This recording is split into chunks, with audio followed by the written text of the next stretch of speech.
চলমান গাজা যুদ্ধের ফলে ইসরায়েল এখন দিশেহারা হয়ে ঘুরছে এক অসীম গোলকধাঁধায়। যেখানে ইসরায়েলি প্রতিরক্ষা মন্ত্রণালয়ের এক সামরিক বিশ্লেষক বলেছিলেন এ যুদ্ধ মাত্র কয়েক সপ্তাহব্যাপী হবে, সেখানে 9 মাসেও এ যুদ্ধের কোনো কুল কিনারা করতে পারছে না ইসরায়েল। উল্টো 666 নিহত সেনা, 3922 জন আহত সেনা এবং মানসিক ভারসাম্যহীন 11,000 সেনা ও ক্ষতিগ্রস্ত 500 সাঁজোয়াজানের অসহনীয় বোঝা নিয়ে ভীষণ দুর্দশাগ্রস্ত এখন ইসরায়েল। এদিকে অধিকৃত পশ্চিম তীরও ভালো নেই ইসরায়েল। পশ্চিম তীরে যদিও দেখানো হচ্ছে সেখানে কোনো সংঘাত নেই, কিন্তু বাস্তবে সেখানে ইসরায়েলের সাথে ফিলিস্তিনিদের দিন দিন বাড়ছে সংঘাত। উদাহরণস্বরূপ পশ্চিম তীরে কালকিলা ব্রিগেডের কথাই ধরা যাক। 2023 সালের ডিসেম্বরে ব্যক্তি পরিসরে শুরু হওয়া এই প্রতিরোধ আন্দোলন শুরুতে আল-আকসা শহীদ ব্রিগেড ও ফিলিস্তিনি জাতীয় মুক্তি আন্দোলন ফাতা পার্টির সাথে মিলে লাইসাল মাজদ নামে একটি সামরিক জোট গঠন করতে চেয়েছিল।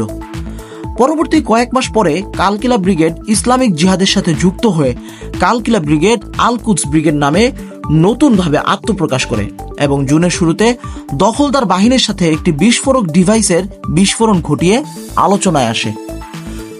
অপরদিকে কয়েক মাস যাবৎ হিজবুল্লাহ ইসরায়েলে যে পরিমাণ হামলা চালিয়েছে তাতে ইসরায়েলি অ্যাক্টিভিস্টরা ইতিমধ্যেই বলতে শুরু করেছে উত্তর সীমান্তের ইসরায়েলেরা যেন হিজবুল্লাহর দয়ার উপর জীবন পার করছে। পাশাপাশি পর্যবেক্ষকরা জানাচ্ছেন লেবানন সীমান্তের পরিস্থিতি ইসরায়েলকে অতি সত্বর গাজা যুদ্ধের ইতি টানতে বাধ্য করবে। এত কিছুর মধ্যে নিজ ঘরেও স্বস্তিতে নেই ইসরায়েল। সম্প্রতি ইসরায়েলের সাবেক প্রধানমন্ত্রী নাফতালি বেনেট বলেন 1948 সালের পরে ইসরায়েল এখন ইতিহাসের সবচেয়ে সংকটময় সময় পার করছে। আন্তর্জাতিক বয়কট, বিপুল সামরিক অর্থনৈতিক ক্ষতি, 120 জন বন্দী, হাজার হাজার বাস্তুচ্যুত মানুষ, জনশূন্য উত্তরাঞ্চল আর সবসময় আপন স্বার্থের কথা চিন্তা করা ভীরু মন্ত্রী পরিষদ, সব মিলিয়ে ইসরায়েলের উপর যেন এক মহা বিপদ নেমে এসেছে।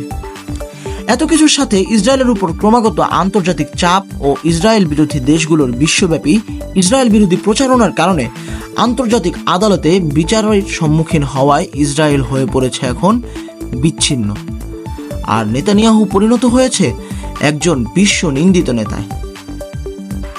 আন্তর্জাতিক ডেস্ক, নিউজ নেস্ট।